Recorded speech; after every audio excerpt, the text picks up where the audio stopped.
blind, stupid, or probably poor. My name is Maxwell Jacob Friedman. You can hear all about me and my best friend Cody Rhodes at AEW Insider. All right, peeps, we're back. As always, I'm your host, Lee Benson. Thank you so much for joining us for the YouTube edition of the AEW Insider. Remember, we got a podcast going on too, so check out all major podcasting platforms, Facebook and YouTube, AEW Insider, and on Twitter, the AEW Insider 1 as a number 1.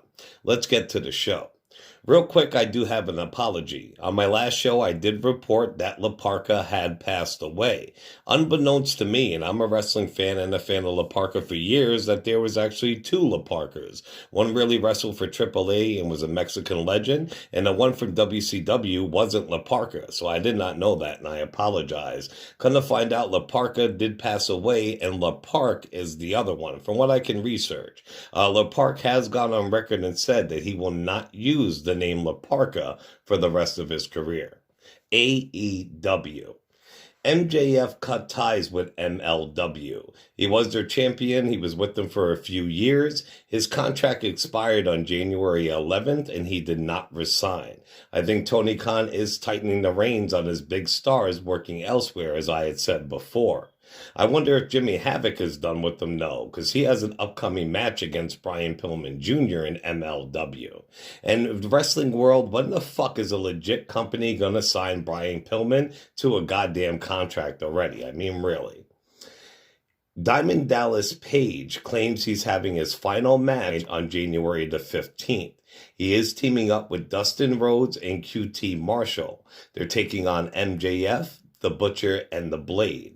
DDP is now 63 years old, and he didn't even become world champion in WCW for the first time until he was into his 30s. He's done so much to help people with his DDP yoga, what have you. It'll be great to see his last match. WWE.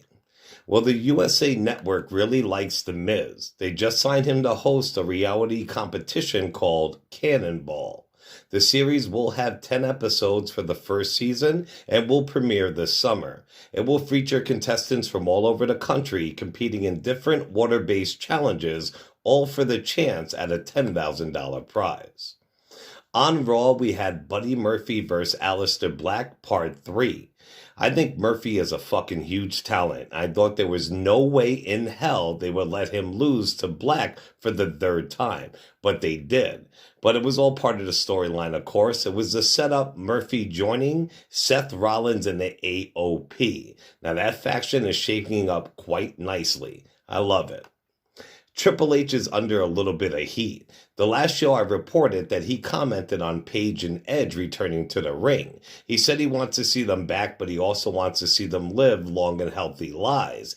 After that, he said Edge has kids, and Paige probably has some she does not know of, which is a sick burn. But Paige did not find it so funny. She tweeted a picture of Triple H, and it said, "Ew, my own boss makes fun of me. No wonder you guys too." Meaning us, the fans.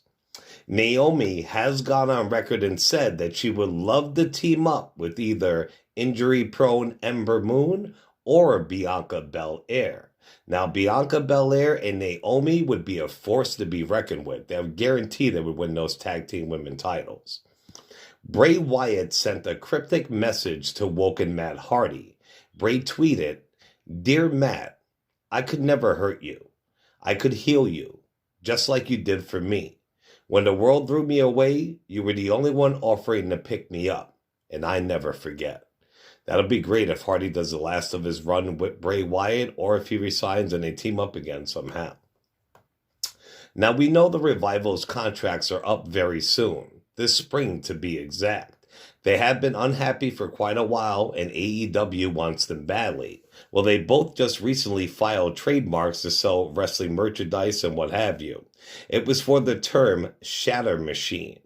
I think that is what they call their finisher. So to me, that would say they probably plan on staying. But the funny thing about it is that they actually use the same lawyer that Cody Rhodes uses to file his trademarks.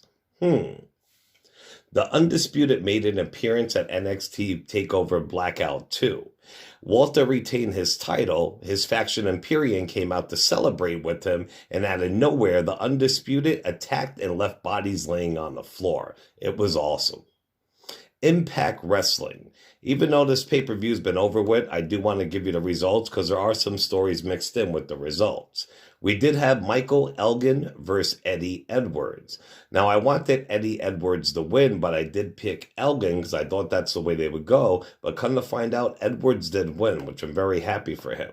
Rob Van Dam versus Brian Cage. Van Dam defeated Brian Cage, and then Daga came out.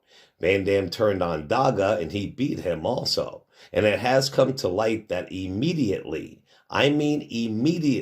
after his match that night, Brian Cage signed with AEW. Brian Cage is officially with AEW, and it's another big man they needed to add to their roster.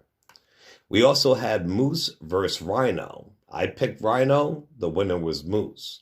We had OVE's Madman Fulton versus Shamrock. I went with Shamrock, and Shamrock won.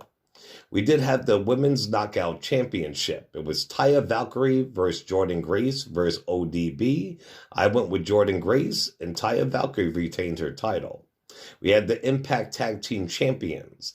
It was the North versus Rich Swann and Willie Mack. I went with Swann and Mack, and the North retained their titles.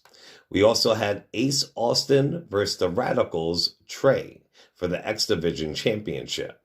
Ace retained his title, and that's who I picked. And finally, we did have the draw, Sami Callihan versus Tessa Blanchard for the Impact World title. And Tessa actually beat my dog, Sami Callihan. She is not the Women's Impact Champion. She is the Impact World Champion of the whole fucking wrestling promotion, man or female. So to me, it is kind of insane that they named a now known racist a day after the story broke. Tessa first denied calling Black LaRose a nigger and spitting into her face online. Now she's doing damage control. She's saying that her and Black LaRose talked last November and they squashed the beef between them. So I guess that just pardons her for calling her a nigger and spitting in her face. And also, after Tessa did win the Impact title after the show went off the air, she did address the crowd with a very fake speech and told the fans that nobody is perfect. Everybody once in a while just calls somebody a nigger and spits in their face. Ring of Honor.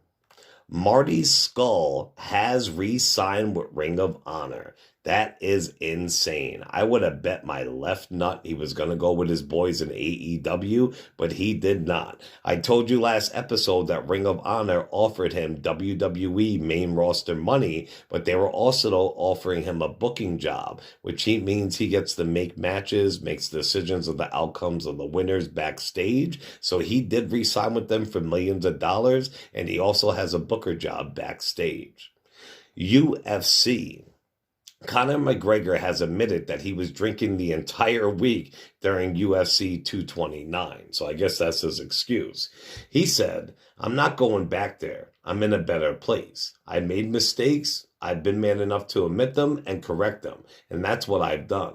I might not be perfect, but with good sleep and a full belly, I'm damn close." And Dana White has revealed that McGregor told him he wants a rematch against Khabib over the fight with Jorge Masvidal. And finally, the king of wrestling interviews of this day and age, Chris Van Vliet, released an interview this morning with none other than David Benoit. That's right, the Canadian crippler, Chris Benoit's son. David did a very, very candid interview. It gives you a lot of insight. It's very awesome. And he also revealed that he does want to wrestle under the name of Chris Benoit Jr. It's a must-see interview, and definitely check it out on all our social media and on YouTube. All right, peeps, I just wanted to bring you that news real quick. If you don't see me on here, definitely check out our podcast. Remember, on all major podcasting platforms, Facebook and YouTube, it's the AEW Insider. And on Twitter, it's the AEW Insider 1. We'll see you soon. Ciao, peeps.